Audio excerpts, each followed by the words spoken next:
En esta mañana, mientras estaban hablando sobre el Salmo 23, fue muy emocionante para mí escucharlo. Ha sido durante todos los meses de recuperación, juntamente con Filipenses, un libro que ha afectado mucho mi vida, de tal manera que estoy presentando un seminario de un libro de 6 versículos, haciendo un seminario de 6 horas para tratar de enseñar lo que significa el Salmo 23. Probablemente el versículo que más ha afectado mi vida el Salmo 23, es el versículo donde dice, mi copa está rebosando.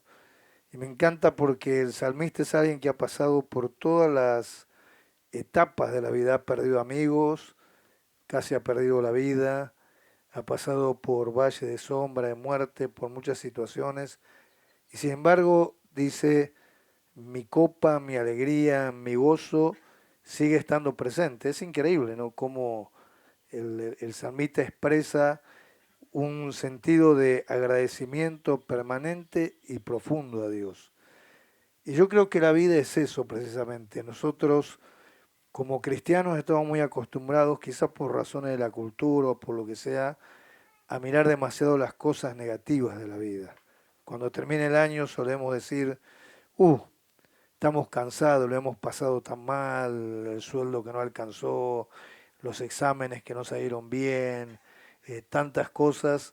Pero a veces no solemos ver el otro del lado de la vida, es que el sol sale todos los días, que Dios nos da cada día de comer, que tenemos familias que nos aman, amigos, gente que está a nuestro lado, que podemos disfrutar la presencia de Dios independientemente de cuál sea nuestra situación, sea cual fuera la situación.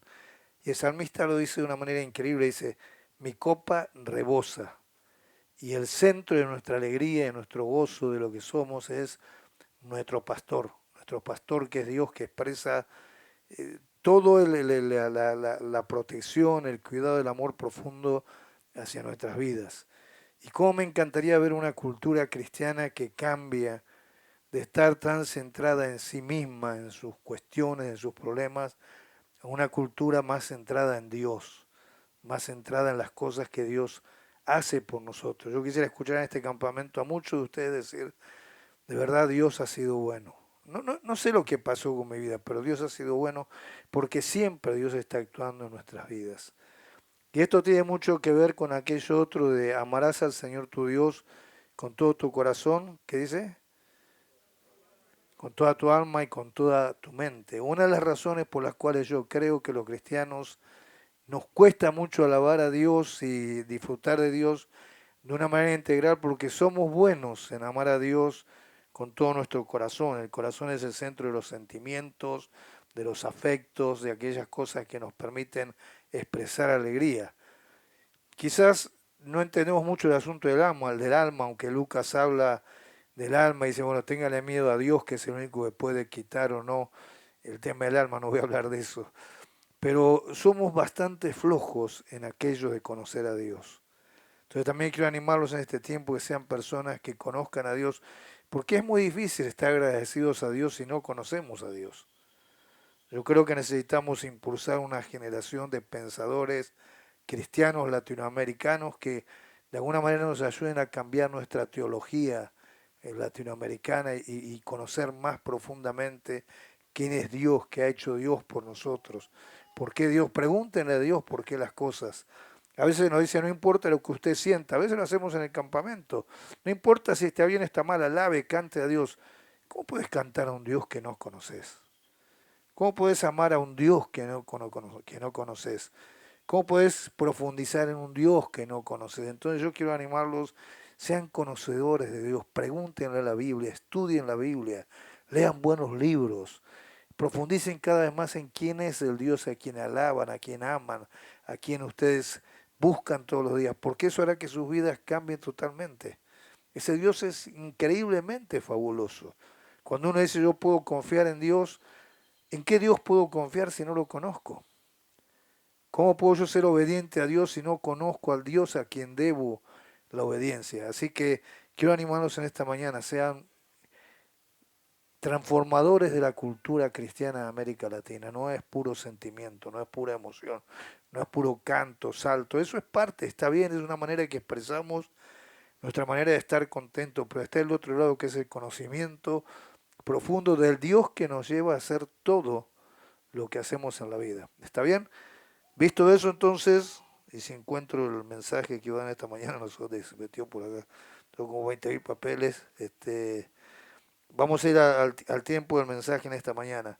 Yo he predicado varias veces sobre este pasaje y, y la verdad tengo un poquito de miedo. Este es la segunda vez que predico después de haberme levantado, aunque todavía estoy en recuperación hasta por unos meses más.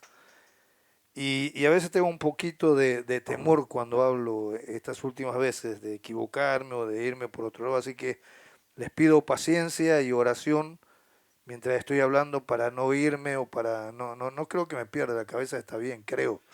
La neuróloga me va a ver el 20 de enero y pienso que está bien, pero de todas maneras estén orando, no es tan fácil, hoy por lo menos no es tan fácil para mí hablarles en esta mañana. Y este pasaje tiene que ver con Mateo 14, 22 al 34. Les pido que lo busquen en sus Biblias, porque independientemente de que, y ustedes me han escuchado hablar varias veces de esto, de la historia, de que Pedro fue el primer hombre que caminó sobre las aguas.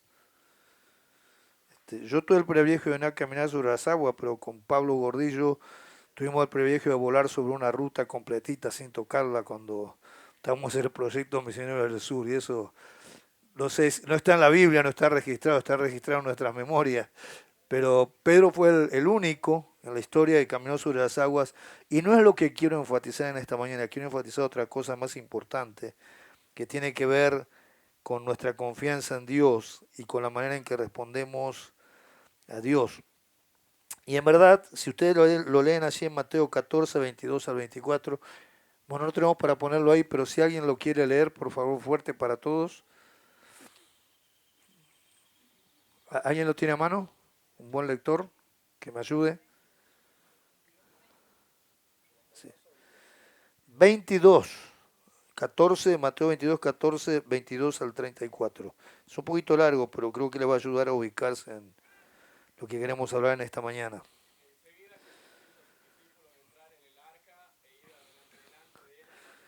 Era en la barca, no en el arca, pero no importa.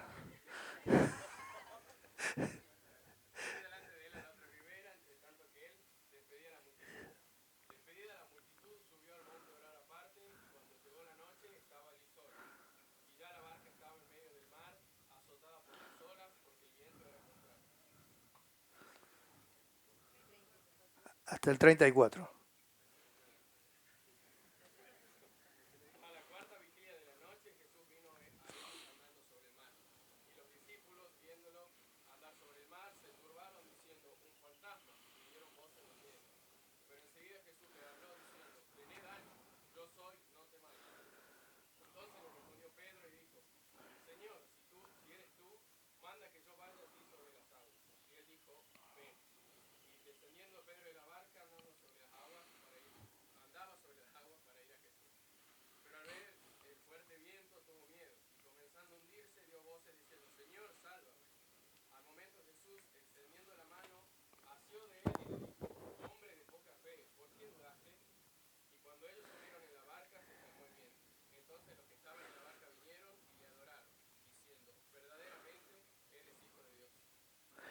Yo creo que el pobre Pedro nunca debe haber sido el tipo de la Biblia que más golpes recibió por ese hombre de poca fe. A lo mejor Jesucristo le podría haber dicho hombre de fe creciente o hombre con posibilidad de crecer en tu fe, no hubiera sido tan golpeado como hemos escuchado golpearlo, ¿no? La poca fe de Pedro, y he escuchado 55.500 mensajes sobre la poca fe de Pedro. Es lo que dijo Jesús, no estoy contradiciendo a Jesús, pero yo creo que Pedro nunca se había imaginado en su vida de que alguna vez iba a tener la oportunidad de caminar sobre las aguas. Quizás nunca lo imaginó, estando cerca de Jesús, nunca lo hubiera imaginado. Y Pedro había visto cosas extraordinarias de Jesús. Recuerda de cuando pasa esto, Jesús se va, habían estado, los discípulos le habían dicho, Señor, tenemos una multitud de personas y ¿qué le vamos a dar de comer? Es el mismo sentimiento a veces profundo que tenemos nosotros cuando tenemos una gran tarea y acudimos a Dios y le decimos, Señor, ¿cómo hacemos para alcanzar a tantos estudiantes, a tantos profesionales, a tanta gente que no tiene a Jesucristo? Ahí estaban ellos, que no tenemos nada para darle de comer. Y pasa una cosa interesante que dice que Jesús dice, a ver, ¿qué es? Denle ustedes de comer. Y aquí vemos el primer milagro participativo porque Jesús le dice, bueno, ustedes, fíjense que tienen ustedes y lo que ustedes tienen, vamos a hacer lo que no se puede hacer con lo poco que ustedes tienen y lo mucho que yo tengo, le dijo el Señor. ¿Entiende lo que estoy diciendo? Lo poco que ustedes tienen, más todo lo que yo tengo, va a ser que le demos de comer a la multitud. Y le dan de comer a la multitud. Y dice que lo que ellos le habían dado sobró. Y ahí salen en la barca. Y ahí van los discípulos. Jesús les dice, se vayan al otro lado del mar. Y él tenía una profunda necesidad de descansar. Jesús en este caso camina como Dios y como hombre. Como hombre siente cansancio y tiene una necesidad muy grande, muy profunda de ir y estar con Dios. Entonces, una de las cosas interesantes es que a pesar de la ignorancia, en un momento Jesús le dice que tenían sus corazones endurecidos los discípulos en parte por su incredulidad. Yo no me imagino estar en el lugar de ellos, o quizá hubiera reaccionado peor, y verlo a Jesús hacer milagros y aún así tener miedo, tener temor, porque lo habían visto, lo conocían, habían estado con él, y sin embargo tenían temor. Entonces, algo que pasa cuando Jesús se aparece y lo ve Pedro es reconocer la presencia de Dios. Pedro reconoce a Dios, reconoce que estaba ahí. El otro día hablaba el equipo de misioneros nuestros de que la presencia de Dios siempre está con nosotros. Independientemente de que yo crea o no crea, que lo sienta o no lo sienta, y muchas veces en nuestra vida no lo sentimos, digo, hablando de lo sensorial, la Biblia dice claramente que la presencia de Dios es con nosotros. Pasó con Moisés en eso 33 cuando Dios le dice a Moisés, bueno, es hora de partir. Y dice, yo estaré contigo, te daré reposo y caminarás y yo iré contigo a todos lados. Cuando Moisés se asusta y le dice, ¿cómo me mostraré delante de los demás? Él le dice, yo voy a estar contigo. La presencia de Dios es siempre con nosotros. Desde el día en que recibimos a Jesucristo, la presencia de Dios está allí en nuestras vidas. Y más vale que reconozcamos la presencia de Dios en nuestras vidas. Porque reconocer la presencia de Dios en nuestras vidas es lo que nos permite caminar con seguridad, pero también con un sentido de profundo respeto a Dios por lo que hacemos en la vida. El doctor Bill Bray, a quien tuve el privilegio de conocer y con quien tuve el privilegio de estar muchas veces, fundador de este movimiento, él decía, no hay una sola cosa que yo quisiera hacer en mi vida que ofenda a Dios, porque Él está con nosotros. Y eso a mí me llamaba mucho la atención. Él siempre decía, Dios está aquí. Y cuando ustedes están charlando, haciendo chistes, haciendo lo que sea, Dios está ahí. Y él decía, no quiero hacer absoluto, dicho sea de paso, hace pocos días murió Borel Bray, la esposa del doctor Bray. Dice, no quiero hacer nada que ofenda al Señor. La presencia de Dios es constante con nosotros. Y lo primero que me gusta aquí de Pedro es que al menos Pedro reconoce la presencia de Dios. Vamos a ver cómo él actúa después. Reconoce la presencia de Dios en su vida. Jesús le dice, no teman, soy yo. Tengan confianza, soy yo. ¿Cuántos creyeron y cuántos no creyeron de los que estaban en la barca?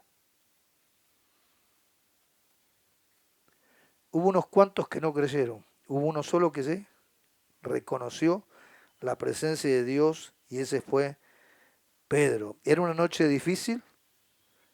Muchos de nosotros pasamos noches difíciles. Yo honestamente no sé si era tan difícil como a veces los comentaristas la comentan, porque ellos eran pescadores, estaban acostumbrados a las tormentas, estaban acostumbrados al mar.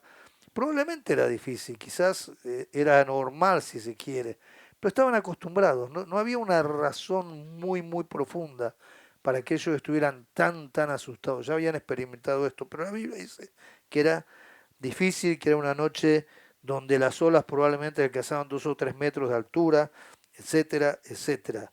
Y dicen, ¿qué es lo primero que dijeron? ¿Quién es quién? Es que un fantasma. Qué raro, ¿no? Confundir a Jesucristo con un fantasma. Pero así es como lo vieron, tenían miedo, estaban asustados, estaban aterrorizados de la presencia de Dios allí. Y aunque a ustedes no les parezca mentira, ellos no pudieron reconocer a Jesús. Y dice la Biblia que Jesús iba caminando sobre las aguas y que iba a pasar de largo. Y acá pasa algo interesante. Pedro reconoce la presencia de Dios. Y yo digo, hay muchas veces en mi vida en que por no reconocer la presencia de Dios es como que se me pasó de largo. Para Pedro venía una gran oportunidad, la oportunidad increíble, única en la historia de caminar sobre las aguas. Y ahí aparece Jesús. Los otros no pudieron tener la misma o no quisieron tener la misma oportunidad que tuvo Pedro. No lo reconocieron. No reconocieron la presencia de Dios en ese momento. Y sé que Jesucristo pasaba. Alguna razón tenía Jesucristo. Uno dice, ¿por qué respondió tan tarde si ya hacía tiempo que él los veía que estaban con miedo, que estaban zozobrando, etcétera, etcétera? No podían entender por qué se demoró tanto. Yo creo que a veces no es que Dios se demora como un padre que quiere dañarnos o quiere hacernos aprender una lección que sufran un rato. Sencillamente yo creo que lo que Jesús estaba esperando era simplemente que ellos lo reconocieran y que aprendieran a confiar. Era un tiempo muy especial para ellos. Él estaba allí atento a lo que les pasaba. A veces pasa en nuestra vida, pasamos por momentos de zozobra y uno se pregunta, ¿dónde está Dios? ¿Dónde está Jesús? ¿Qué pasó? Cuando yo desperté después de ese día de coma, una de las primeras cosas que pregunté es, ¿dónde estoy? ¿Qué pasó? ¿Qué pasó con mi vida? No sabía absolutamente nada de lo que había pasado con la vida. Era un momento de zozobra. No sabía si iba a seguir con vida, si no iba a seguir con vida. Estaba ahí metido, atado a un montón de cosas y yo decía, bueno, ¿dónde está Dios? ¿Qué ha pasado? Y en un momento pensaba en Filipenses, ¿no será mejor partir? Como dice Pablo, que es mejor partir que quedarse. Bueno, hay un montón de pensamientos. Allí estaban los discípulos pensando de esa manera. Se es un fantasma, no alcanzaron a reconocer la presencia de Dios. Las oportunidades vienen sobre nuestras vidas. ¿Saben esto? Las oportunidades vienen, pero las oportunidades vienen y pueden pasar si no reconocemos de quién vienen las oportunidades. Pedro reconoció que era Jesús. Y cuando reconoce que era Jesús, Pedro aprovecha, toma, se apropia de la oportunidad y avanza y camina sobre las aguas. Independientemente de todo lo que pasó después, de que se hundió y todo lo que ustedes quieran, Pedro camina sobre las aguas. Y búsquenme, aparte de esos trucos mágicos que aparecen en la televisión, un tipo que camina sobre un lago y los videos que andan por ahí, búsquenme en qué lugar de la historia hay un hombre que camina sobre las aguas. No existe, fue el único que caminó sobre las aguas. Él tomó la oportunidad para sí. La primera enseñanza aquí para nosotros es que para aprovechar las oportunidades de Dios necesitamos reconocer la presencia de Dios en nuestras vidas. Entonces, este es el primer punto, la primera enseñanza. Reconocer la oportunidad de Dios sobre nuestras vidas. Pedro estaba tranquilo, seguro en la barca. En la barca no se iba a hundir, él sabía que no se iba a hundir. Reconoce la oportunidad y luego vamos a ver algunas cosas más de por qué sale. La segunda enseñanza es que los que caminan o los que aprenden o los que intentan caminar sobre las aguas disciernen entre la fe y la imprudencia.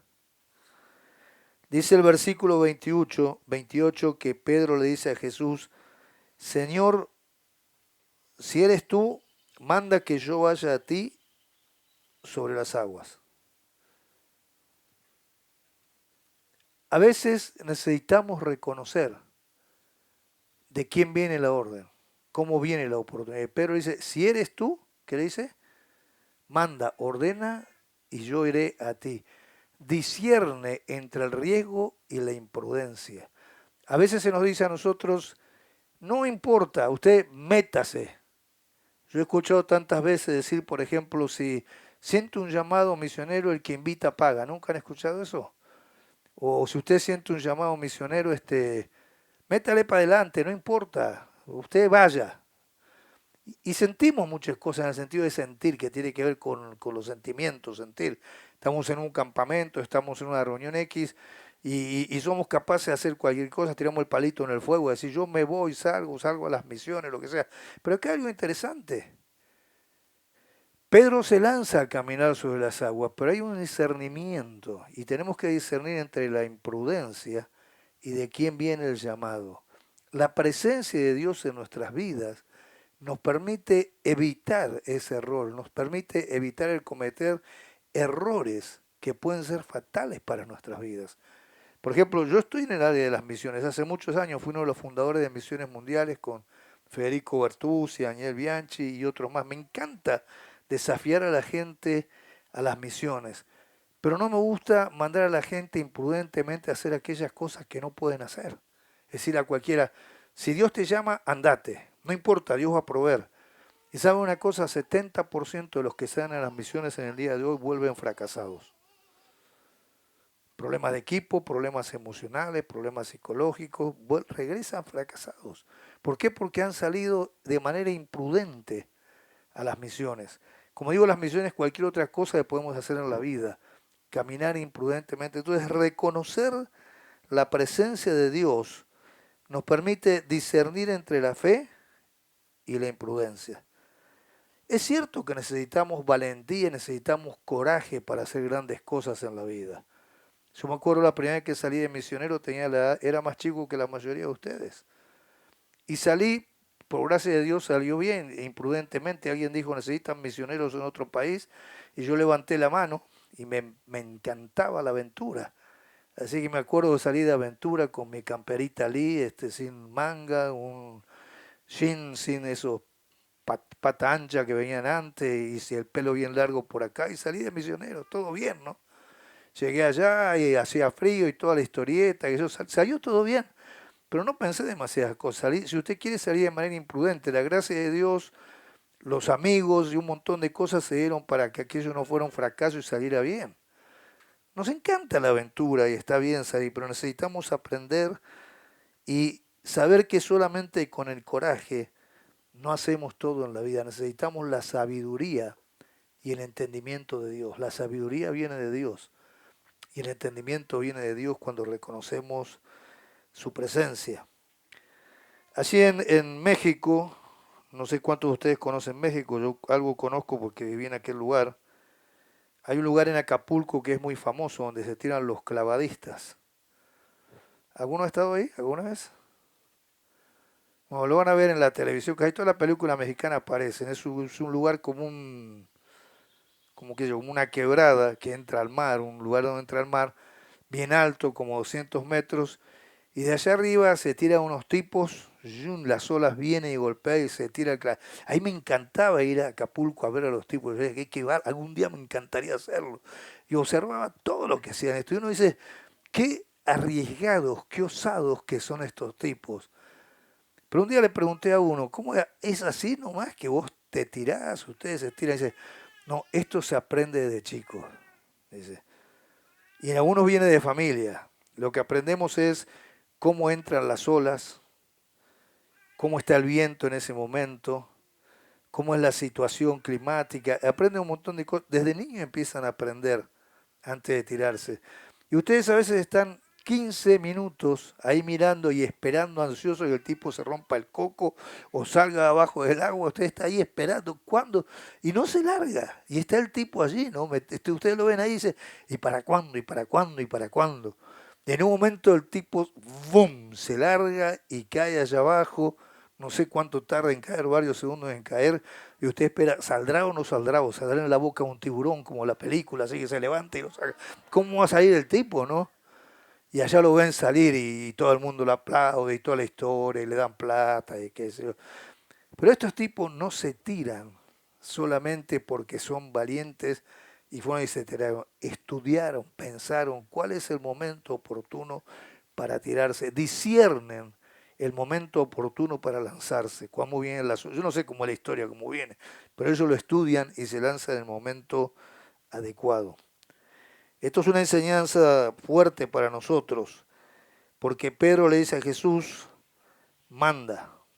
Él le dijo, Señor, yo quiero caminar sobre las aguas, pero no quiero hacerlo hasta que tú me digas cuándo tengo que hacerlo. Por eso, si tú dices que yo vas a qué, yo voy a ir. Esto es importante para lo que hagas en la vida. A lo mejor el impulso humano te dice, anda ahora, salí ahora. Y la Biblia nos dice, discierne el momento oportuno para salir. Preguntale al Señor cuál es el momento oportuno para salir. Con esto no te estoy poniendo miedo, simplemente estoy diciendo, decirle o preguntarle al que conoce cuál es el momento oportuno para salir.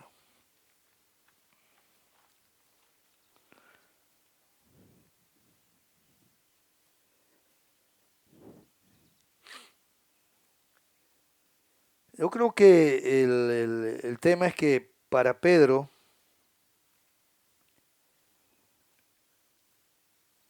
salir no sé si sería tan difícil, porque Pedro era un apasionado por las aguas. Ustedes recuerdan que Pedro era pescador. Cuando el Señor lo llama Pedro, lo llama del negocio de la pesca. Entonces Pedro sabía nadar. Y también los otros que estaban, los 11 que estaban con él, también sabían nadar. Podría haber ido ellos en auxilio de Pedro, o podría haber estado ahí cuando viene el momento que se hunde, etcétera, etcétera. Pero Pedro sabía de la cosa. Sin embargo, me llama la atención, muchísimo la atención, y voy a estudiar más acerca de esto. ¿Por qué Pedro le dice, manda y yo voy? ¿No hubiera sido más impactante para Jesús verlo a Pedro lanzarse al agua y le hubiera aplaudido y decía, Pedro, yo te reconozco, la verdad, has sido el único que me reconociste? ¿No hubiera sido más fácil o más impactante para Pedro mismo, y a veces es nuestra manera de actuar, tratar de impresionar al Señor lanzándose al agua sin preguntarle primero si mandas o no? Probablemente sí, yo no sé. Pero probablemente hubiera sido más impactante si yo lo voy a decir, lo voy a sorprender al Señor. A veces lo que intentamos hacer con nuestra vida, si creemos que haciendo ciertas cosas podemos sorprender al Señor. Y después salimos, ¿no? A veces y somos cantantes o buenos predicadores, y, qué bárbaro, qué bien que lo hice. Lo sorprendí, le mostré que puedo, le demostré no solamente a él, sino a todos los que me rodean que realmente yo soy bueno. Entonces mi foto puede aparecer ahí, imagínense Pedro y todo lo demás. Me pregunto qué habían pensado los demás acerca de Pedro, como pensamos nosotros a veces de ciertas personas que se lanzan a hacer cosas, qué sé yo, digo, Tomás habrá dicho, bueno, ahora que lo veo, creo. Está en el agua, creo. Judas habrá dicho, qué buen negocio, cobrar, qué sé yo, 5 pesos por cada uno que vengan a ver vengan todos a ver al hombre que camina sobre las aguas, venga la guita. El otro más incrédulo, menos incrédulo. Habrá tenido un montón de pensamientos acerca de ese momento especial que estaba viviendo Pedro, ¿no?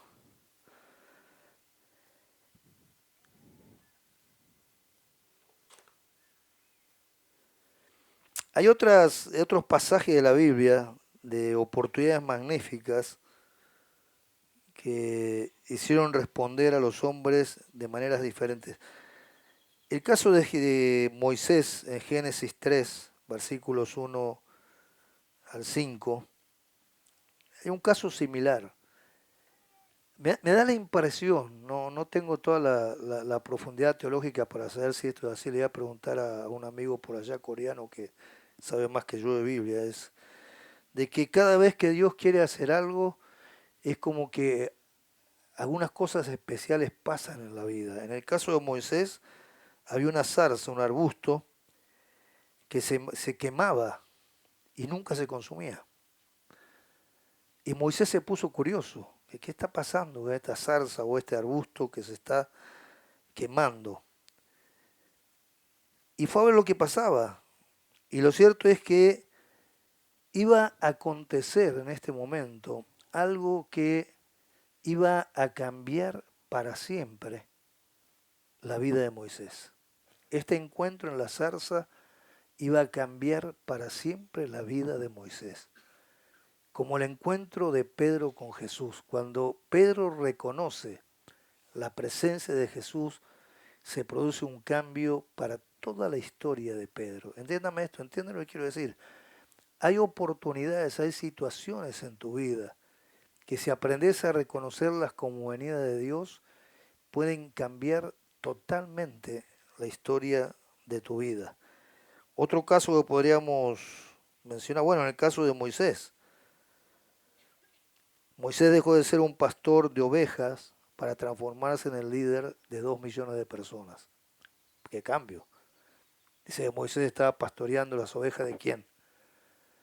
Justo del suegro, nada menos que del suegro. No sé cómo se llevaban entre yerno y suegro, pero estaba pastoreando las ovejas y pasa de ser un pastor de ovejas a ser ¿qué? Líder de un pueblo de 2 millones de personas. Qué cambio tan profundo, tan grande en la vida de Moisés. Primera de Reyes, capítulo 19, versículo 11 al 13, pasa algo con Elías.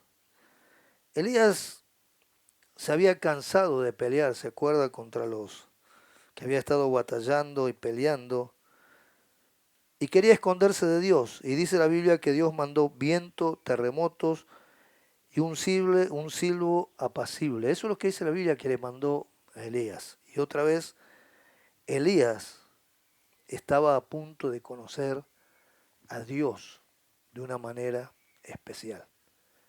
Tan solo porque Elías reconoce la presencia de Dios de una manera particular. Y la pregunta es, ¿estás intentando o estás tratando de reconocer en cualquier acontecer de tu vida la presencia de Dios de una manera especial? Hay cosas que están pasando cerca tuyo, oportunidades que te están demostrando que Dios está allí.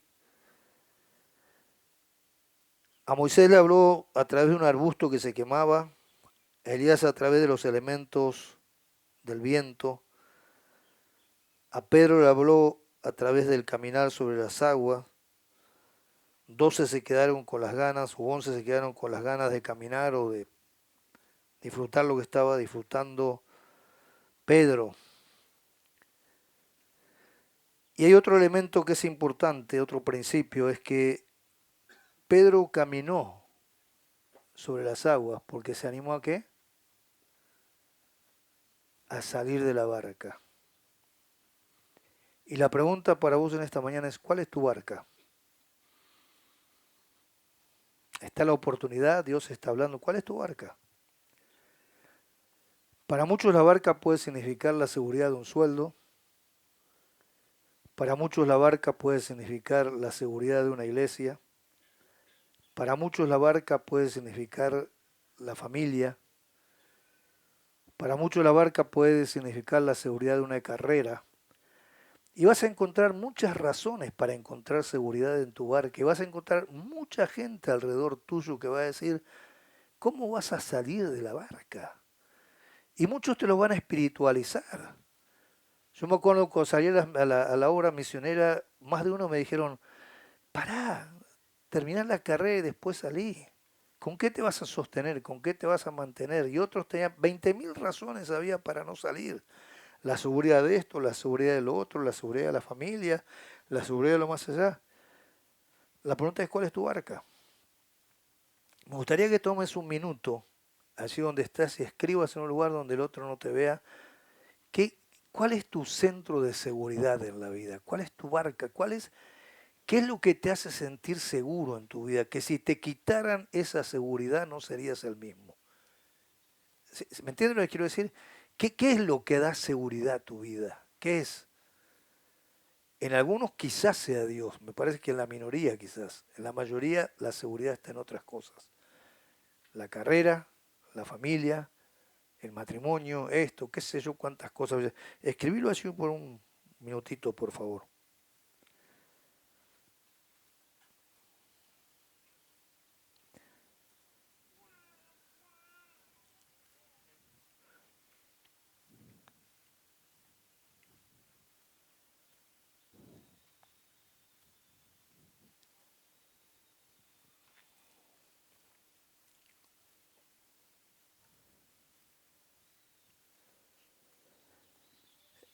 Pónganse en el lugar de Pedro para salir de la barca. La barca era un lugar seguro. Por lo menos en la barca no se iba a ahogar.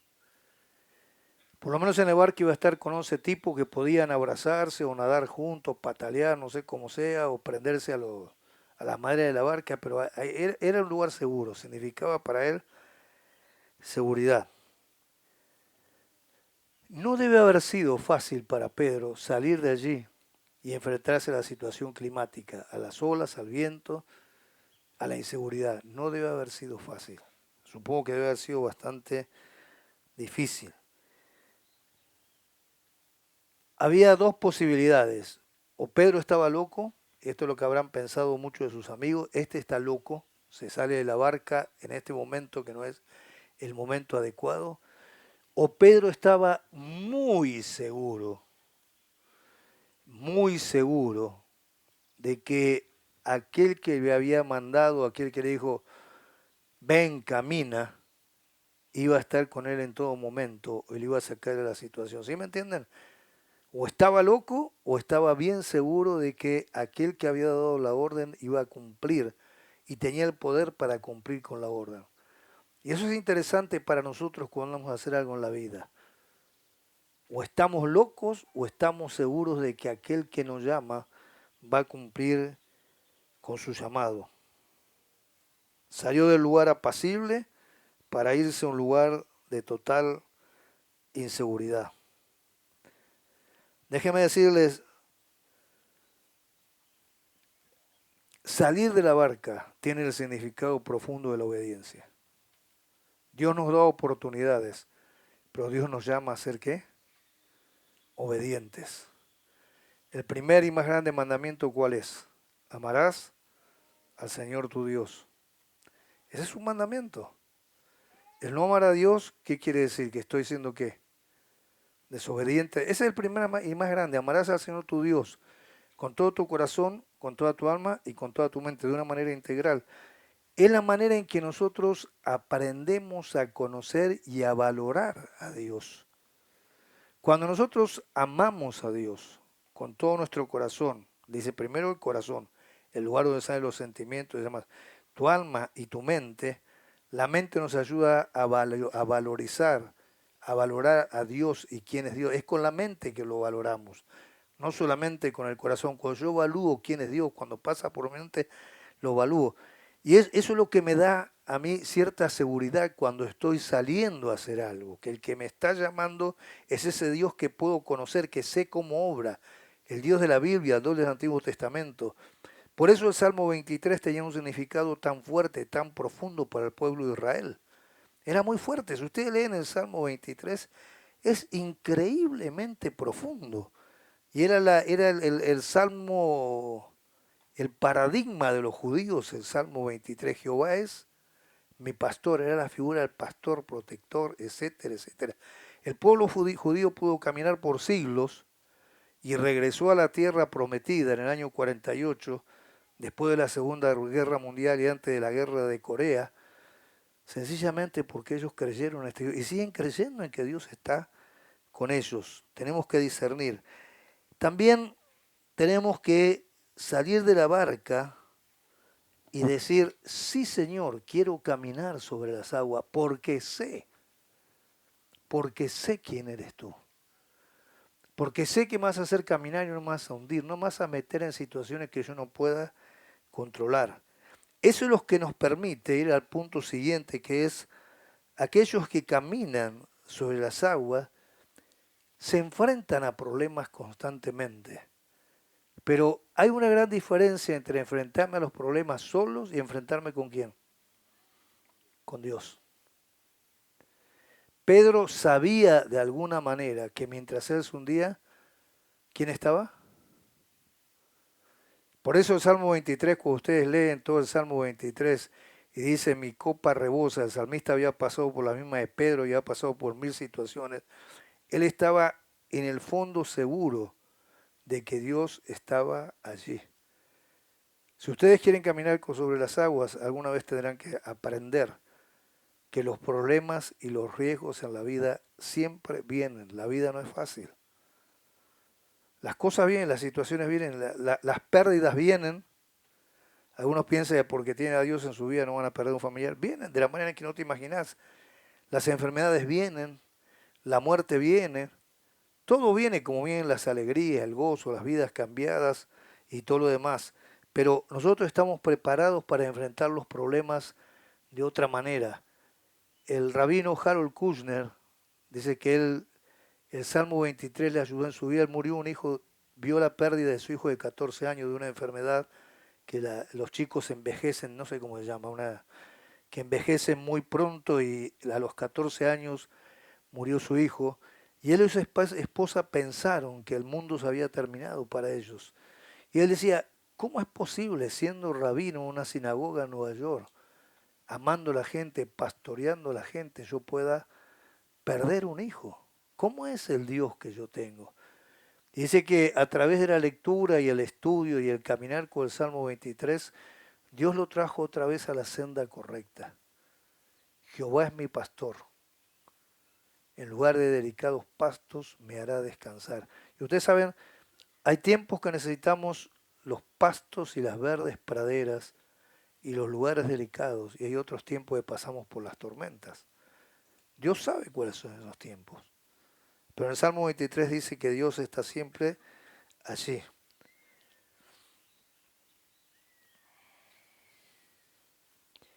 Y allí está Pedro entonces, caminando sobre las aguas, y pasa algo interesante. Salmo versículo 29, Pedro sale, está sobre las aguas. Nos imaginamos todo lo que habrá pasado la escena alrededor con los amigos y todo lo demás. Había dado un gran paso de fe, pero ¿qué pasa? ¿Qué fue lo que pasó allí? ¿Eh? ¿Se acuerdan o no? A lo que acabamos de leer.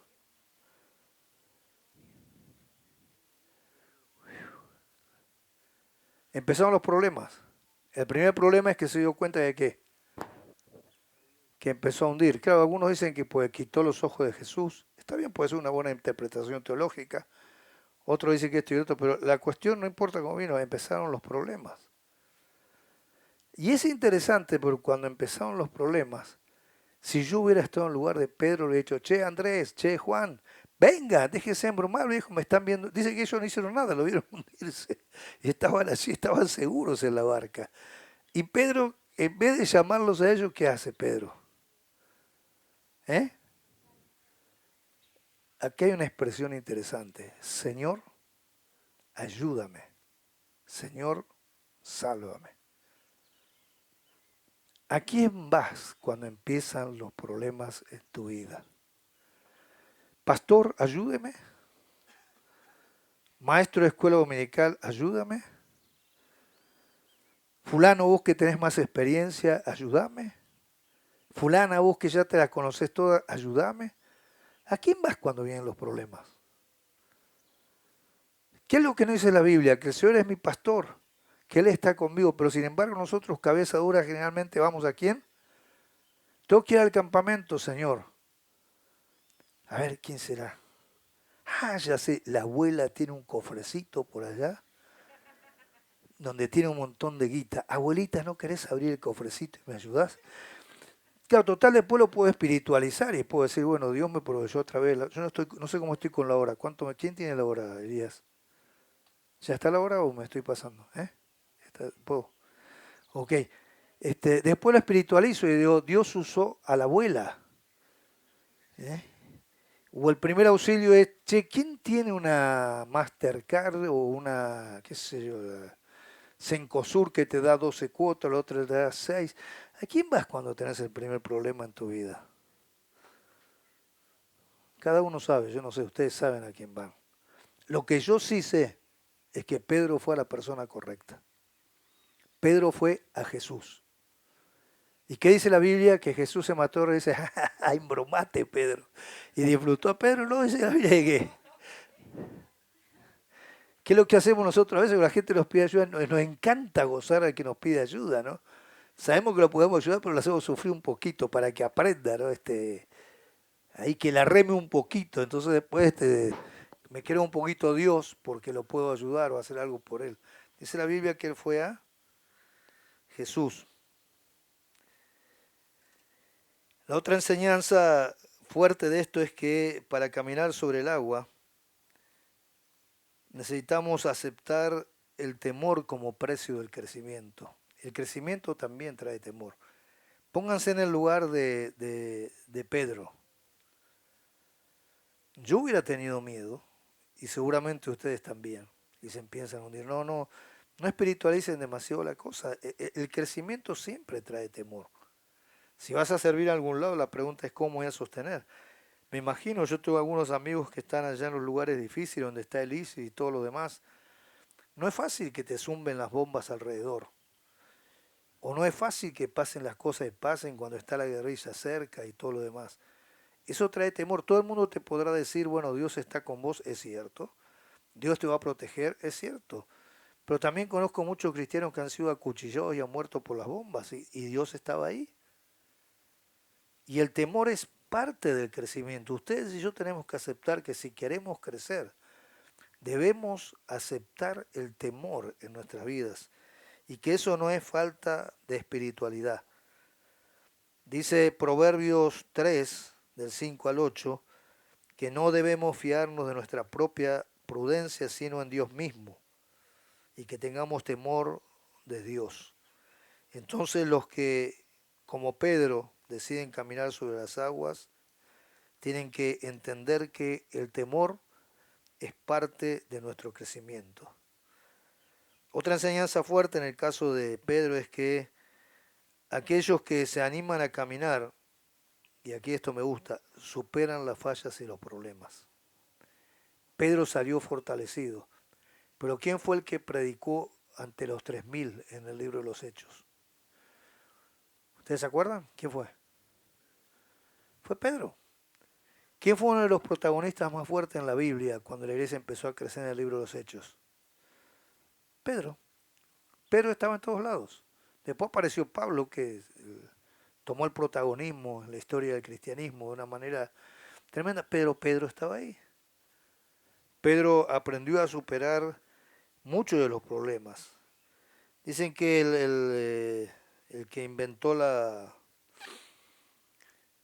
vacuna contra la poliomielitis, Salk, 200 veces fracasó.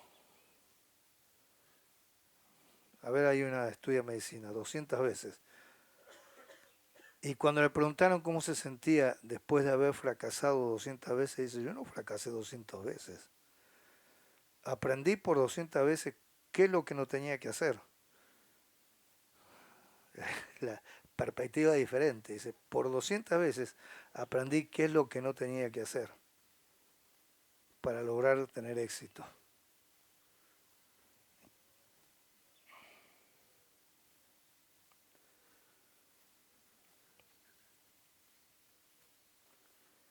La última enseñanza es que los que se animan con el Señor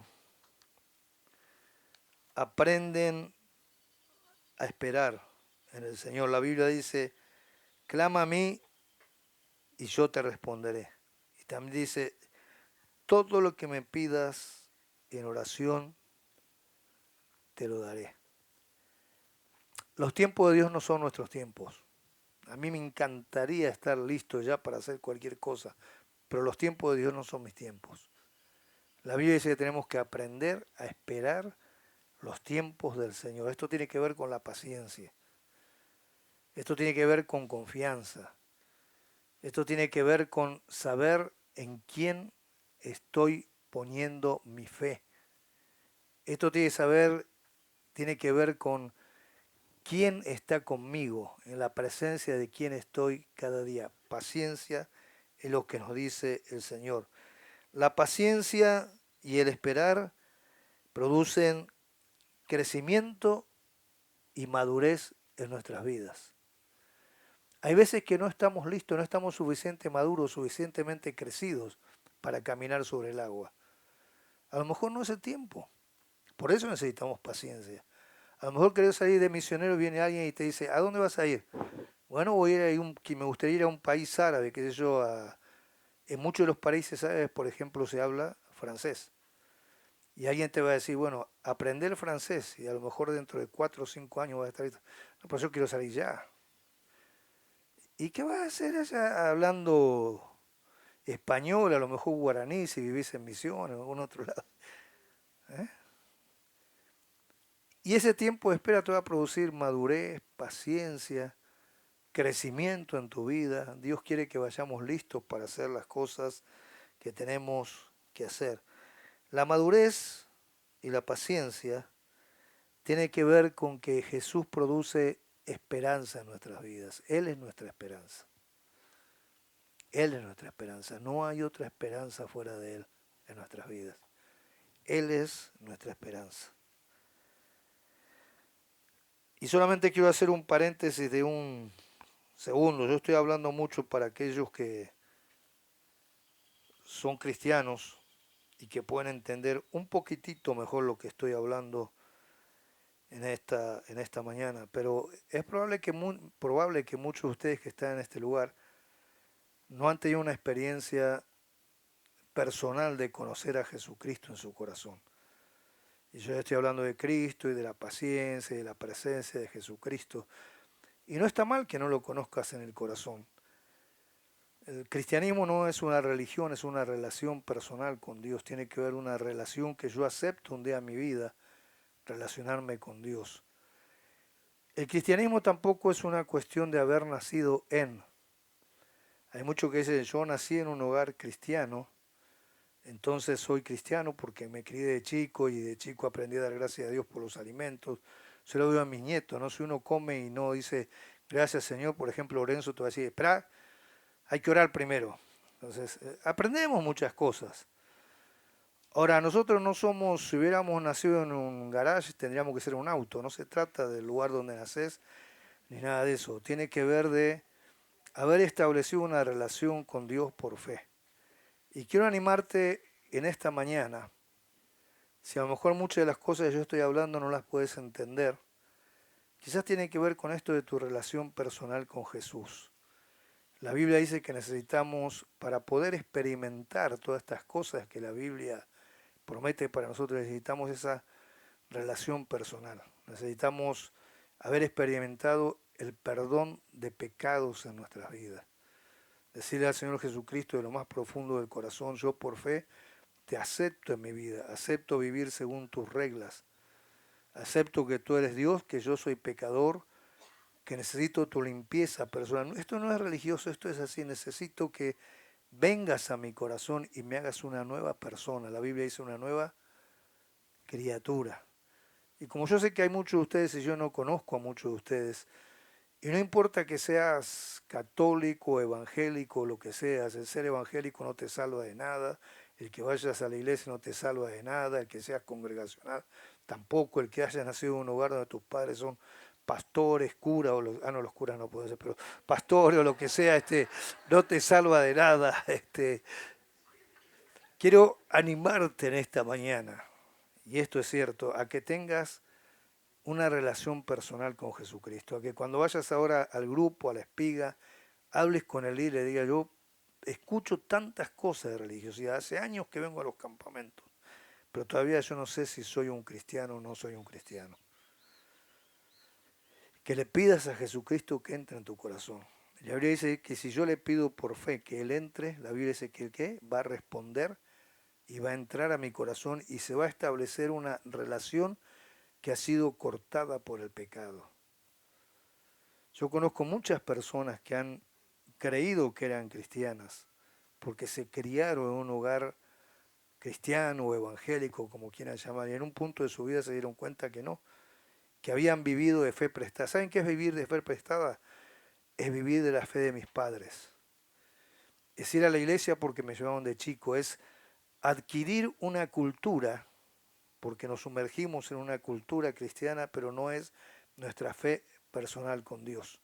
Entonces yo quiero animarte en esta mañana que si no tenés esta fe, si vivís de una fe prestada, que puedas experimentar una fe propia, una relación personal profunda con Dios, que lo conozcas a Él y camines con Él de manera personal y tu vida va a ser totalmente diferente. Me gustaría orar para terminar este tiempo, por lo menos mi tiempo, y si queda un ratito después podemos orar en sus lugares.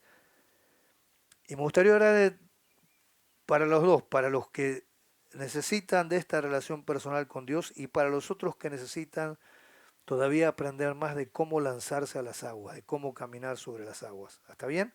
Ustedes me acompañan en esta oración y probablemente se identifiquen con alguna de las dos oraciones que yo haga en esta mañana. Vamos a orar. Y recuerden orar, sencillamente la oración es una conversación entre dos personas que se aman, Dios y nosotros. Es una conversación sencilla, que sale del corazón. No necesito expresar nada en especial, solamente decirle a Dios lo que quiero.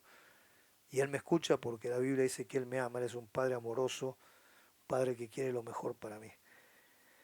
Padre, te doy gracias en esta mañana porque nos da la oportunidad de conocerte personalmente. Y en esta mañana yo que he vivido de una fe prestada o que he creído que soy cristiano, quiero pedirte que vengas a mi corazón. Y quiero establecer una relación personal contigo. Quiero conocerte personalmente, cara a cara, ver tus ojos, ver tu rostro, escucharte, amarte, expresar mis sentimientos más profundos hacia ti. Señor, quiero relacionarme contigo como dice la Biblia, por fe. Y te doy gracias porque también como dice la Biblia, si yo te lo pido en fe, tú vienes a mí. Entras a mi corazón y me haces una persona nueva. Una persona que antes no tenía a Cristo y que ahora tiene vida en Jesucristo. Y ahora quisiera cambiar el tono de oración y orar también para todos nosotros y decir, Señor, en esta mañana, en base a tu palabra queremos pedirte que nos ayudes a identificar cuál es nuestra barca. Cuáles son aquellas cosas que nos impiden lanzarnos a caminar sobre las aguas y experimentar lo que nadie experimentó, que fue caminar sobre las aguas como lo hizo Pedro. Experimentar las misiones, experimentar hacer cosas grandes, experimentar la aventura de caminar contigo, Señor. Experimentar aquellas cosas que no podemos experimentar porque hay anclas, barcas demasiado pesadas que no nos permiten movernos, que nos tienen así anclados, Señor. Las oportunidades pasan a nuestro lado y pasan y no las podemos tomar porque todavía no estamos listos, Señor. Anímanos en esta mañana. Anímanos a dejar la barca, a confiar en ti, Señor, porque como dice la Biblia, tu presencia está con nosotros. Y si somos conscientes de que tu presencia está con nosotros, entonces estamos listos para no cometer imprudencias, para no cometer riesgos innecesarios, aunque a veces son necesarios. Padre, gracias. Te amamos, te queremos mucho, Señor. En verdad la vida tiene un tremendo significado contigo. Como dice el salmista, mi copa rebosa. Y nuestra copa en esta mañana rebosa de agradecimiento hacia ti, Señor. Por el sol, por la lluvia, por la comida, por la vida, por los amigos, por todo lo que nos pasa, Señor. Nuestra copa rebosa porque te tiene a ti. En el nombre bendito de Cristo Jesús.